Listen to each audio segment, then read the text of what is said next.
So the process was pretty good. It's a pretty big game. Like the game, it's JRPG with elements of like strategy and with tactics as well. And so it's a pretty full-size game. It was for those of you who played the original game on the Vita, it's been kind of like rehashed and remade for PS4, Switch, and Steam. So we added like a lot more content. So we added a new route, we added new characters, new endings as well. And so Nice. it's a really dense game. So you can expect to spend a lot of time on it too. So All right. yeah. So we did. Oh, she's just hovering there for a second. Oh, she's on the bench. Okay, I was like, what is Yeah, she she's doing on there. over She's on the bench. So we did stream this game last week. We were going to continue from our save file. Basically, we found out that our world isn't what we thought it was. We were stuck in a Yes. different world. And we kind of got invited to the Go Home Club. And because of that, we're now on a journey to, I think we're finding Kagi P. Yes. He's one of the ostinato musicians. And yeah, we have all these kind of creepy high school people walking around, just like normal high school. So. Yeah, I mean, it's like, classic, like, 2000s. I mean, I was in high school. I mean, it was just last year, I'm just saying. But, I'm not kidding. All right, so we have our actual people this time. We started Yes. out with only one person. So we kind of go through the combat. It contains our imaginary chain. Yes. Which is the main kind of way you do combat, I'd say. Yeah, so basically the imaginary chain allows you to kind of preview what your actions might look like, and you can chain up to 3 actions per turn. So it's really cool to like combo off of like different characters who specialize in like aerial moves, ground moves, buffs, debuffs, that kind of thing. And so it's not 100% perfect. So if you notice like the hit rate at the top left, it may not always play out, but 95%. You have a pretty good shot. Yeah. But it's a good way to kind of like see what your attacks might look like, and if something you try out in the chain doesn't quite work, you could always go back and like try again and again and again. So Awesome. yeah, it's really handy for those who like more of like this slower pace to see, so you can kind of like plan out like what your actions are going to be. Yeah. I usually use it to see what the enemy's gonna do first. That is true. So- That too. Yeah. So it's kind of helpful to see like, oh, if an enemy like raises a shield, then it's like, oh, okay, I need to like break that shield first. Or if they try to like if they try to like run, you're like, hey, come back here, Just kidding. So, Like especially this move that I like using, Vintage Strike, which throws enemies in the air. And it's not always guaranteed to do that, so I Right. check first, which I'm still guaranteed to miss sometimes, but it's very possible to miss. But of course, you can combo other people's moves off of other people. Yes. Shogo specifically has a move where he can shoot people in the air, which does a ton of damage. yeah. So if you see like right there, it's pretty it's And pretty you just do powerful. an extra move just to make sure they're extra dead. Always put more moves than you 110% need. dead. So yeah, I got it. It's nice that we got shot in the air. But an enemy did join, and that's I true. think another one's gonna join. Yeah. So Alright. the really the one thing you have to really like watch out for is some enemies can actually join like mid battle. So depending on where you are on the field, they could just join in like mid fight, and so you have to be like really careful about that. Yeah. So as we see, And then of course your imaginary chain starts to get desynchronized. Yes. As more people start finishing their moves. So it gets a little harder to combo sometimes, but you can also time out your moves. So if I move the D-pad around, I can move around Kotana's stuff, which is good for especially blocking. Yes. Because your shield takes like effect immediately. Yeah. Of course, the enemy might not be attacking immediately, so Right. you might delay it slightly. So we're just gonna finish off some people here. Gotta get Shogo a move. Let's do this one. This one sounds right. probably. Yeah, sure. We're just gonna let our main protagonist there get hit a little bit. It's fine. She'll live. Uh-oh. Oh, that's okay. We ran out of SP. Always gotta replenish that. And I'm just gonna. That's the only move I can do, really. So. Right. We can also put our NPCs on auto by hitting the options button, and they'll just kind of run a single move every time. I love how Shogu's just like, yes. He's going for it. All right. That, ideally, yeah, that should be off. Perfect. We did it. Yay. A victory jump from Shogo. I mean, I wish I could do that in real life. I know, right?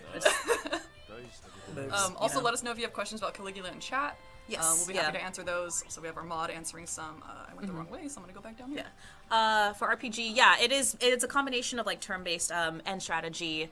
Let me see, really cool battle mechanic. Yep, absolutely. Yeah, it's really cool because like again because this is more strategy and turn based, you can kind of like take your time with it, so you can kind of like see like what your attacks might look like, and so it's really good for like strategizing. And there's no right or wrong like party combination, so it just depends on like what you like and what you want your characters to specialize in too.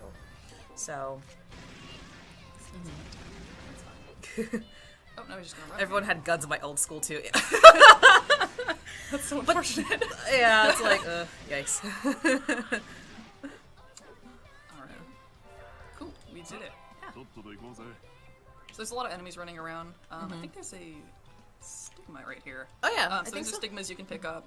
They kind of give you little buffs. We can probably go into the menu since our menu system was redone, right? Yes, the graphics and the UI. So both for the UI for the menu as well as for battle too. So yeah, so you can also like equip your Power up a move. I want to do that. That sounds good. Yeah, and also as you gain skill points, I think you can also like upgrade. I think you just did that. You can also like upgrade your skills too. Yeah, I upgraded our dual trigger. Let's see, where are the stigmas kept? Oh, here we go. Cool. Oh. Hello, RPG0601. Yes, we were on the previous stream last Thursday. Yes. This is the first major release you work on. Actually, no. So my first release was actually Liar Princess, The Liar Princess and the Blind Prince, which came out last, actually exactly a month ago. Yes. So this is my second one. So yeah, Nice. pretty Also exciting. a good game. Yes. Should definitely play that game. Very pretty art style. Do it! I worked on it. Dang it! So this is one of our new characters, right? Yes. So this is well, it's in question marks, but her Yes, name we is. don't know who she is yet. I kind of do, but Okay, yeah, we know who she is. It's fine. Yeah. We've showed her before. yes. So And she just kidding. yikes.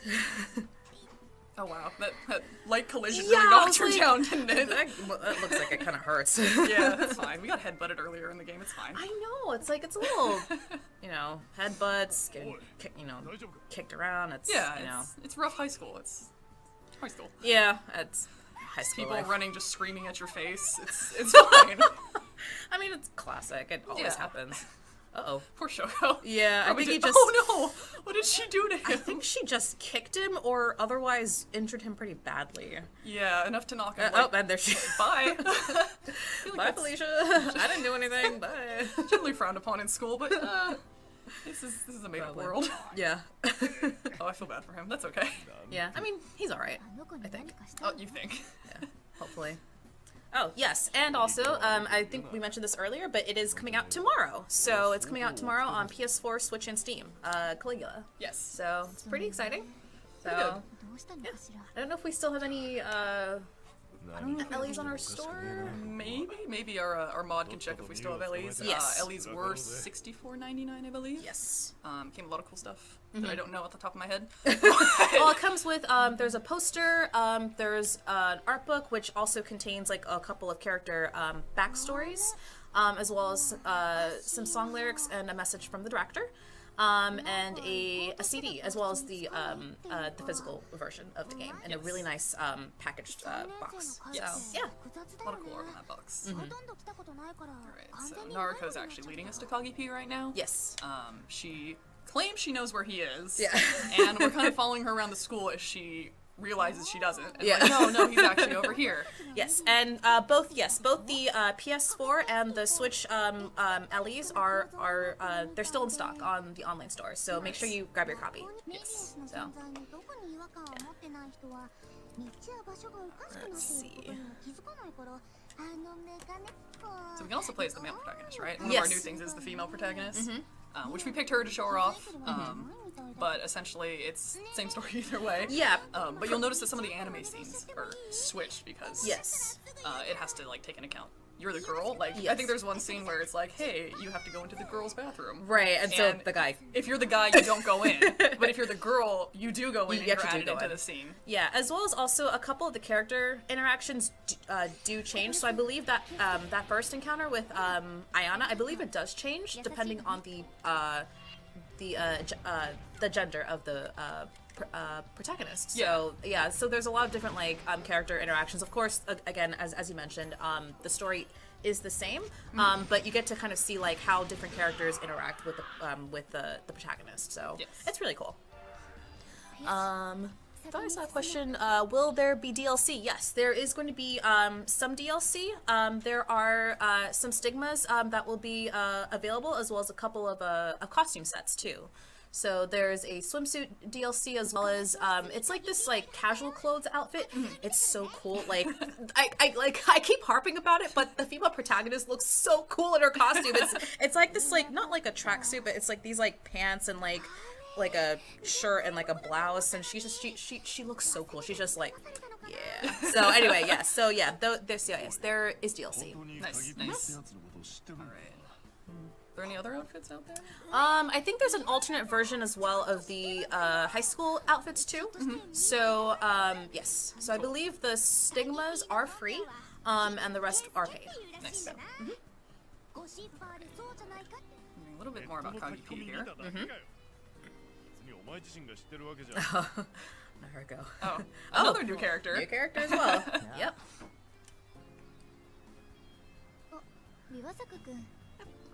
This is Eiji Biwasaka. Yes. Who Shogo is very stunned to see. Yeah. So I believe he is a CEO? Yes.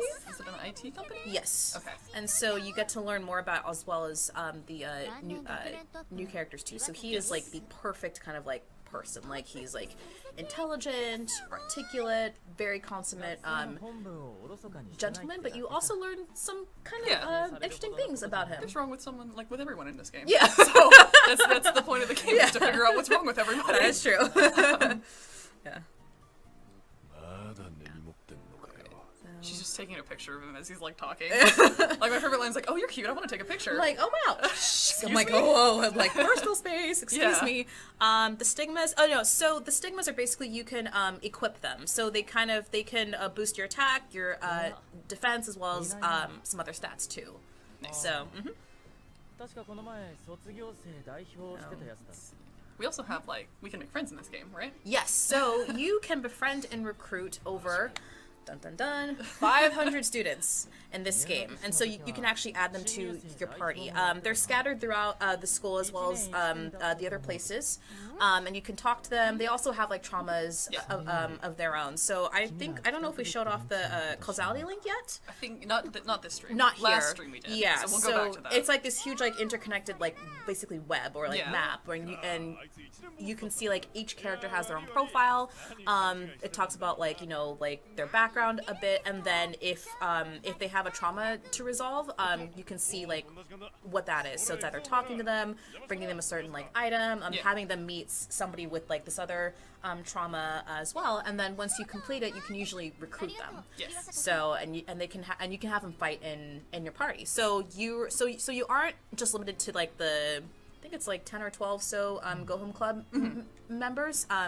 You can kind of like combine it up and kind of see like what the other like 500 characters do. Yeah. So it's really cool, just like customized. So but yes, there are over 500, which is like They do have actually the Go Home Club members listed on that list too. Yes, they do. Their rewards seem like something special. If you complete their stuff. Yes. Some nice stuff. Yeah. So they have separate episodes. They have like separate scenarios called character episodes, and they usually go like pretty heavy into like why they came to Mobius. So kind of to give like a short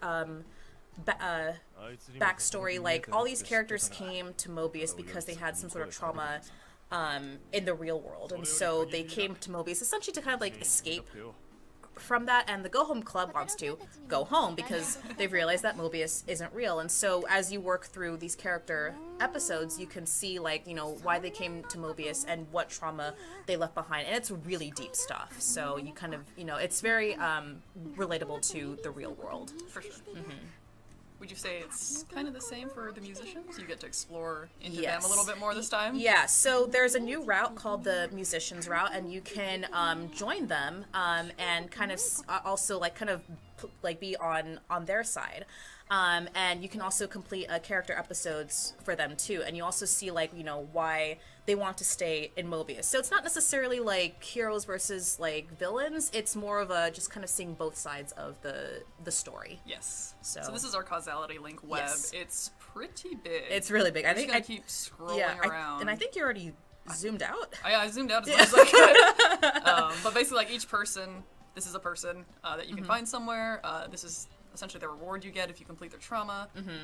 You just talk to people, you become their friends. Yes. I think we could probably find someone to talk to who isn't an enemy because they don't want to talk to me. Yeah, so... Ooh, okay.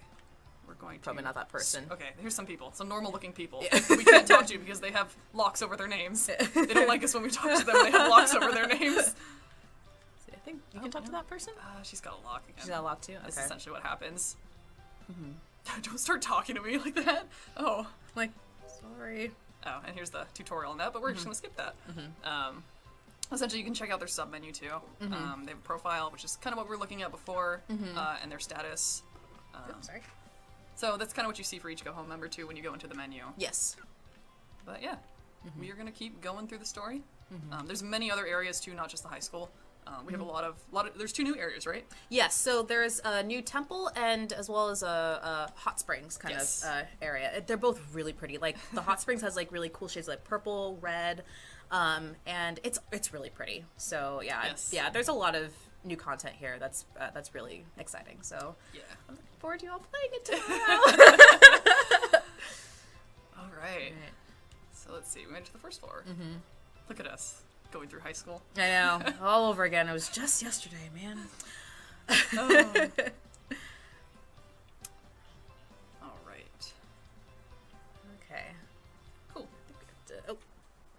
There we go. Oh, there was a save Oh, point. Naruko being suspicious. Yeah. She's like, Did you hear something? Was that a camera click? Naruko, what are Oh, you there she doing? All right, I think we're going to wrap a real quick thing. All right. And we should be good to go. Great. So, what do you want to check out first, I guess is the question. So let's go into the arcade real quick. Yes. So let's just take a look at this main screen right now. The inspiration here was sort of like Netflix. It really was. So what you'll see here is when you hold it down, this is actually, what's playing right now is a random clip from the full playthrough. So every game that you have has multiple options, whether you want to play it in the arcade version or the console version where appropriate, also the US and Japanese versions of the game where there's slight differences in each one. We wanted to make sure that each title had the most complete experience possible.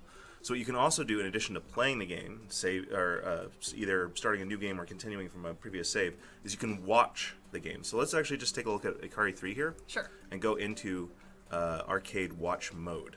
Mode, my favorite. So this is kind of interesting. This is a full playthrough of the title. It's kind of a task run, which is a tool-assisted run. So it's kind of like a speed run. It's like a 1 credit. It's a 1 CC clear. And so we can actually watch the whole thing, or we can zoom around. We can fast forward to different scenes. Now, anywhere that we want to, while we're in here, this is a brand new feature that hasn't been seen in basically any other previous title. We can substitute ourselves in and start playing from that very moment. Yes. Start playing. So if we select start playing, immediately you are now controlling the character in the center there, right? Yes. So this is, you can do this anywhere in the game for most of the games that are included in here. When we originally did the Switch version, we had most of the games launch at start, and then we added additional titles afterwards. All those titles are in here from the very beginning. Not all of them have that watch functionality, so it's for most of them. One of the cool things I know you're doing right now is this is a game that was played with one of the loop lever controllers. Yes. And that was something that, to explain it to people out there, basically it's a joystick that you can twist. And so it acts almost like 2 joysticks, because you can move around with the joystick and then twist to change the direction of where you're going. I see you're making good use of the rewind function. Smacked around here. Yeah, you can't get completely outmaneuvered there like that. So what you would do is you would move the character around, and then wherever you wanted to face, you would then twist the loop lever, and then that would allow you to get that 8-directional movement going, right? So obviously can't twist I would not recommend twisting your Switch controller or your PlayStation 4 controller. So Digital Eclipse developed twin stick controls for all the loop lever games, which makes it basically the most playable version of these titles. So this is something that people really, really are familiar with. Ikari is pretty famous within SNK fans, historians, etc. We have a lot more than just the famous ones. So if we can back out here. Yes. for sure. Go back to that main page. A lot of people associate this with SNK. There's a really famous stuff like Chrysalis. This is the only other release of Chrysalis outside of the NES version, which is really great. There was actually a lot more work that went into making this one happen because Chrysalis, as people may know, there's certain titles on the NES that had custom chips or firmware or things that made like emulation a little bit more trickier. Mm-hmm. That was the case here. Yeah. So let's just take a look at Chrysalis really quickly. All right. We have these nice sidebars here. There are a lot of options per title. So depending on how you want to see it, we can see it like this, or we can go into the options and we can adjust things like whether or not we want to see the side, whether you want it squished in or stretched out, or scan lines on them. We made sure that all the standard features are available. Same thing with like the save states and the rewind feature. But there's a whole lot more going on behind the scenes on this one. In most cases, wherever possible, Digital Eclipse used the PCB boards for the arcade titles. What that is that it's the original. Basically, instead of inserting a cart, you'd have that whole entire PCB board would be the operating whole BIOS inside the arcade machine, and they were able to locate a lot of them, not all of them, but a lot of them for these titles, and so that this is basically sort of as perfect as you can get. Mm-hmm. Just gonna hit AA. That's standard. So this is really cool because people may have seen it from the other stuff. It's kind of like Zelda, but it's also futuristic. So it takes place in a post-apocalyptic world where magic has reclaimed. So there's a lot of like different themes coming together.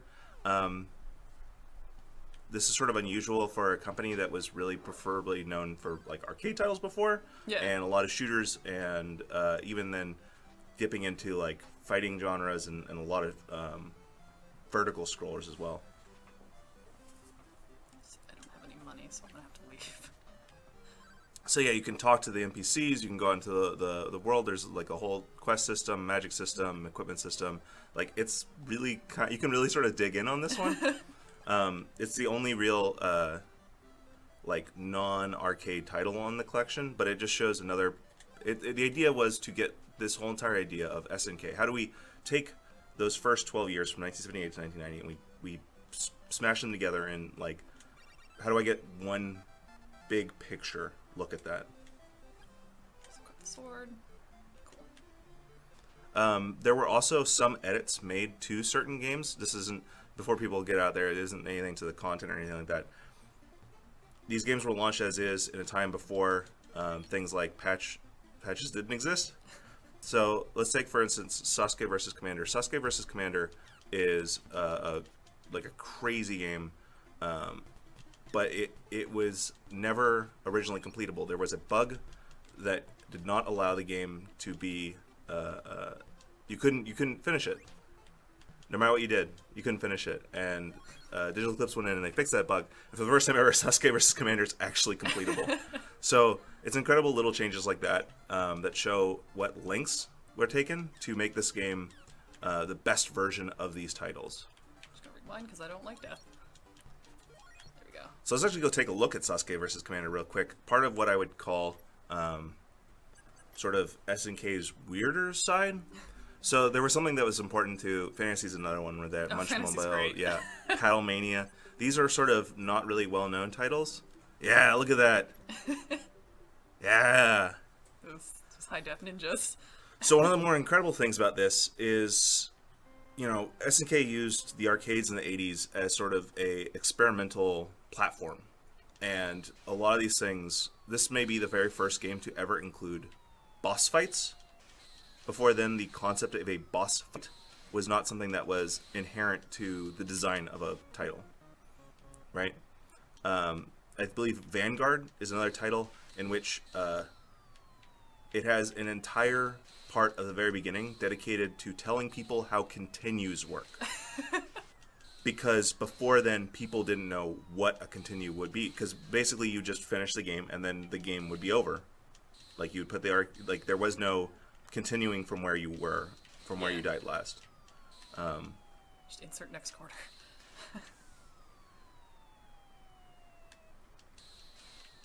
Alright, just don't Hello, Sasuke. shurikens and bodies. I like his skin tone pants, it looks like. Well, is he wearing pants or is that just his legs? Is it just legs? It could be just legs. Just could just be legs. Skin tone pants sounds just worse. Alright, let's take out these green guys. So this title is also available for Switch. We're talking about the PlayStation 4 version of it today. Doesn't look like we'll get to the boss fight in time. Can we back out and just take another good look at the museum mode? Yes, museum mode. So you have all these. You have 24 titles in the arcade, but then you also have the museum mode. And so, as we mentioned before, this is 1978 through 1990, and it basically chronicles every title that was released, as far as we could tell, in that time. All this stuff is scalable for 4K, which is really nice on PlayStation 4.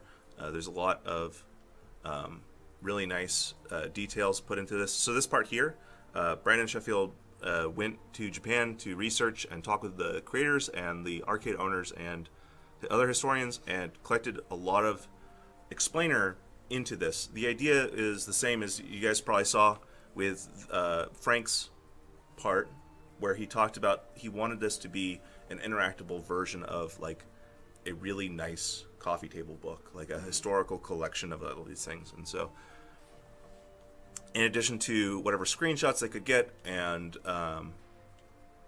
the other details, there's a lot of really cool stuff. Let's back out of Sasuke and go to like Ikari.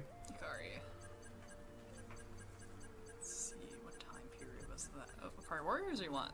Yeah. Okay. So it's got a lot of marketing materials from the time. So these were the various different pamphlets and posters that would go out to arcades. In addition, I think later on in here, we have the zines, essentially the official zines that would come out from SNK to special people who had subscribed to the fan club. A lot of screenshots. A lot of screenshots of this one. That American cabinet. Big difference in people who don't know, but like the American cabinets were almost always stand up and the Japanese cabinets were almost always sit down. Oh, that's interesting. Oh no.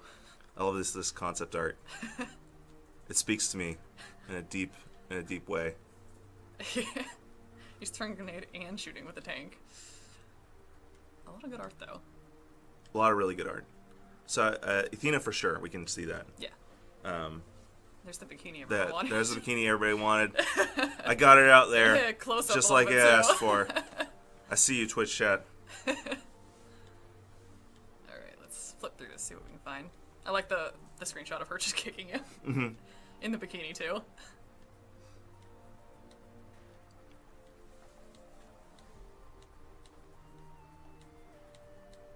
So the game is out on March 19th. We still have limited edition versions of the game available on our official store page. Let's see. Oh, there she is again. Little cut from KOF 97. So that'd be across the top of the thing there. Oh, the stickers. Yeah. Oh, okay. So go back out. So what we have here is like the official stuff, and then we have bonus features. That's what it was. Okay. So we have a lot of bonus features of, I love these, the VGL and the arcade guidebooks. Yes. So these were the guidebooks that would go out and in publication and have the comics and the different breakdowns of what everything in the item does, so that the arcade managers would know how best to help people out, really. They also allowed this for people who would be subscribed. That's the VGL. A lot of this stuff is really kind of rare. They spent a lot of time having to get a lot of this. Wasn't really readily available and came from a lot of collections. Mm-hmm. The comment I kept getting was if we had tried to do an SNK 45th anniversary collection, a lot of this wouldn't have existed anymore. Yeah. So this really is like a time capsule in a way that kind of quietly in the background of the industry has been progressing things forward, but people don't really remember. And it's really, really great that we had a chance to be able to bring this out and get a lot of these lost things kind of back out there. I want to point out one thing at the top here.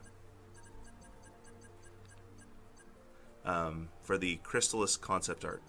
So this is actually never before seen. The artist for Crystallis, aka Godslayer, produced this for the game, and it was sort of lost. And we met with her, or rather SNK met with her. Crystal. She's really efficient, she's a great leader, but she's also tremendously snarky, sarcastic, and she just has a lot of personality. The characters in her story are really unique and funny as well. So while the other characters have a lot of weight, with a mix of comical relief, she's mostly kind of a comic relief character. Yeah. I think Mr. Takano also said that Veronica was his favorite. Oh yeah. Honestly, it's my favorite too. Yeah, so yeah, people have a lot of fun with her. She's probably really gonna fun pick to play as Veronica. well. Yeah. So I skipped the tutorial there. Basically, you're a knight, right? Started as a knight, and this guy kind of like. Yeah. You hesitated. Yeah. So the instructor is you, the player. So you can customize your character. You'll see in a moment. But the story basically begins as you are a very high-ranking, very renowned soldier, and your senior officer's like, well, the world is too small for you to just work for one country or be a mercenary. So he lets you go, and he recommends that you become an instructor, which will allow you to bestow your knowledge and skills, whether it's combat or just intelligence, onto someone else. Because you kind of repeat that, right? Yeah. So, right here, you're going to basically pick Princess to train. His dialogue, and I think this is where we kind of contemplate. This is what we're gonna do. I believe he writes books, or she. You can actually pick if it's a she. Yeah. So you can pick your gender. Yeah. And yeah, so you write books, and that's kind of just the justification for having a really big diary. So you have like kind of like a compendium or encyclopedia of things that you learn on your journey, and that's a really cool part because it embodies the voice of the protagonist, the player, and it's interesting because you can pick, once you do this part here, you can pick your personality, and that influences a lot of things, not just dialogue, but the way that the diary is written.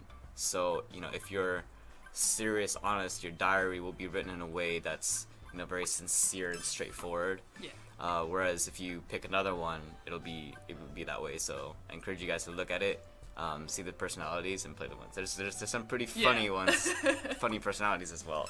So we're gonna start with Veronica. Her combat style is actually my favorite. Oh yeah. Just why I like picking her, but she's also pretty funny. Right. Yeah, she's fast, but she also has a lot of like AoE, huge area attacks that are really helpful for dealing with mobs. She's got like a slow charge, sort of, I'd say, like with ghosts flying around her, and it just annihilates people in a lane. So that's pretty cool. Yeah. So Veronica's story starts, basically she kidnaps the instructor. So the instructor is really famous at this point, but while the other princesses will take more of a subtle approach, like they'll request his help, she just straight up kidnaps him. This suspicious man is one of her lackeys here. Yes, she's the Rusty Magic Guild. Yeah, right? Mm-hmm. That's the name of the guild, and she's basically the dictator. So in the mage world, how they determine who's a leader is simply by who's the strongest. So they have tournaments, and they just give the position of leader to whoever beats as many opponents. So Veronica just happens to be the strongest mage. Has a habit of turning people into frogs. Yeah, she has a bad habit of turning people into frogs. Yeah, it happens multiple times. It's not great for some frogs. Yep. So they still have the praise scold system, which we might see coming up in one of these dialogues. Right. So praise scold is a very integral part of story and gameplay. So it kind of links the two, progression and kind of a long-term narrative. Yeah. So at certain points of the game, you'll get a choice. So the choice isn't like normal RPGs where you pick one of several options. It's always going to be praise or scold because that's your instructor, right? Yeah. It's just kind of your style of teaching. And depending on what they say, you can choose to either reward them or you can scold. Yeah. And depending on the princess, it might be a better or not so good of a response to them. And if you do more positive responses that are good for that princess, then you'll get more rewards in terms of progression. So you actually get items, you'll actually unlock skills for them that will benefit them in the long run, that'll affect gameplay. Okay, so we're off to the dispatching part. So what's interesting is that there's actually cooldowns on your commanders, right? Yeah, so this is the main map. It's kind of like a war map type thing where each of those nodes, the blue ones, the red ones also that represent enemies, they're like chess pieces. So when they touch each other, or when you go to certain nodes like a mission or a battle node, you'll be able to start battle. And yeah, there's a whole bunch of things like cooldowns. There's real time. So there's a clock on the top left. I think you guys saw it earlier, but you have to think tactically about how to allocate your characters in the best routes so that you don't spend too much time doing it. Otherwise, you'll fail. Yeah.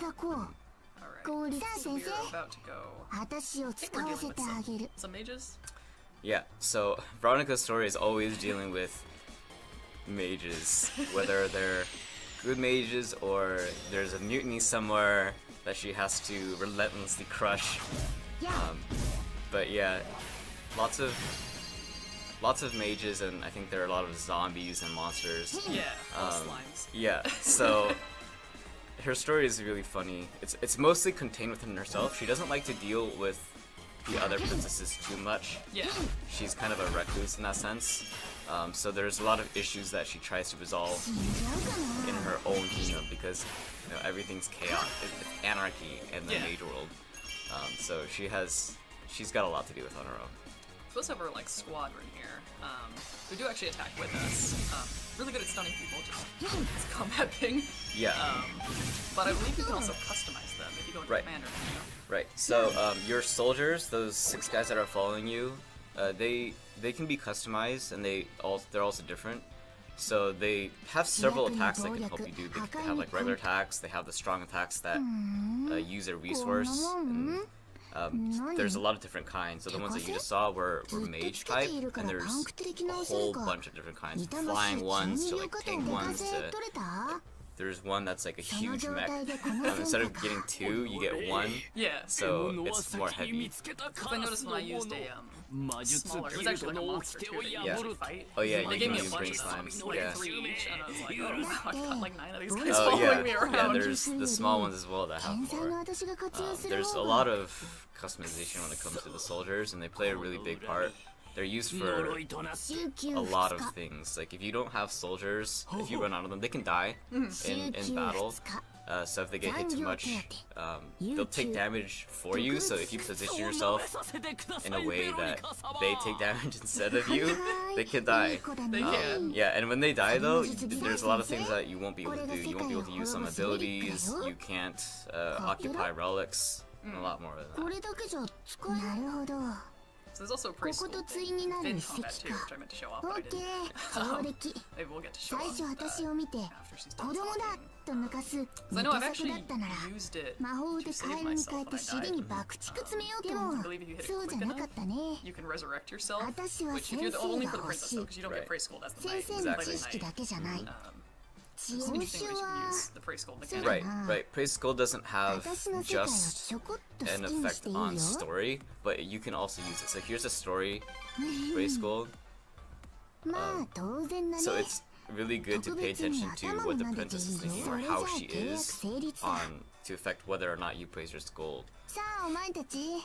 But yeah, in battle, if you use it, you can use it anytime in battle. I think it's up to 3 times that you can use it in battle. But it'll give you certain buffs. So if you use it in certain situations, like if you're about to faint and you use it, you might be able to get health or you can revive. If you use it while you're moving a lot, you'll get like a movement speed boost. Yes. I know I use it for health a lot. Yeah. That's like my main use for the praise gold is, oh no, I'm low on health. Right. The game gets really difficult really quickly, so it's really important to, I guess my advice is to try out a lot of things. There's a whole lot of customization. There's 4 princesses, and even in one playthrough, you'll be able to play multiple princesses, get a glimpse into them, and after a certain point, you can pick another princess and continue with her. So don't think that you're locked into any princess or any kind of play style. There's a lot of weapons also that you can drop and you can customize your character with. Yeah. Those don't just give you stat boosts, but they change your skills as well. So, you know, the gameplay is kind of like a simple arcade beat 'em up type thing. But there's a lot of depth and customization to it as well. So no, right after I withdrew the princess, that's when her cooldown starts. But I want to show off the princess, so I'm speeding up time there. These are the relics, actually. We haven't talked about those. Yeah, so another thing, you guys have played pretty much in Princess, but the relics are traps, and they kind of share the same mechanic from that game. You can claim them, so they're neutral, and thematically they're kind of remnants from an ancient civilization. So if you claim them, you can use it. So if you press circle right here, it'll do it. That poor slime. Yeah, there's a lot of relics. So there are ones that do damage, ones that heal you, ones that snare them, and ones that like rotating wheels of death. They vary quite a bit. So she just scolded her right here. Yeah. Poor Veronica. That's it. We won that battle. We did it. Yeah, so it gets hard real quick. So like a lot of RPGs, they starts out pretty easy, where you just kind of kill things in one hit. Yeah. But it gets hard really quick. So that's when you have to start pay attention to all the different customization things, the praise and scold. Scold her just because I skipped a lot of dialogue. It always, if you skip dialogue, it tosses on praise scold because that's a mechanic you have to do before you skip the rest of the dialogue. Exactly. Alright, I'm gonna skip just so we can get to some combat and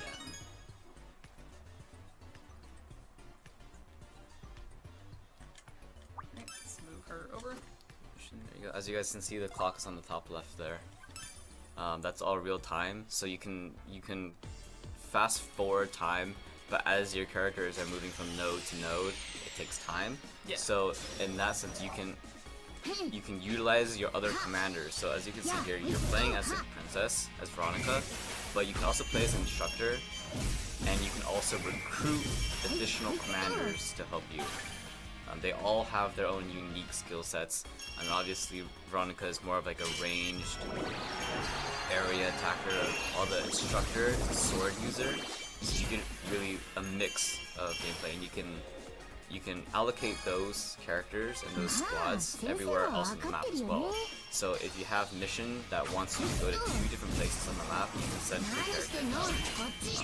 And then obviously that gets a lot more complex when you have 3, 5, 6 squads. Yeah, so yeah, the tactical element is really dominant.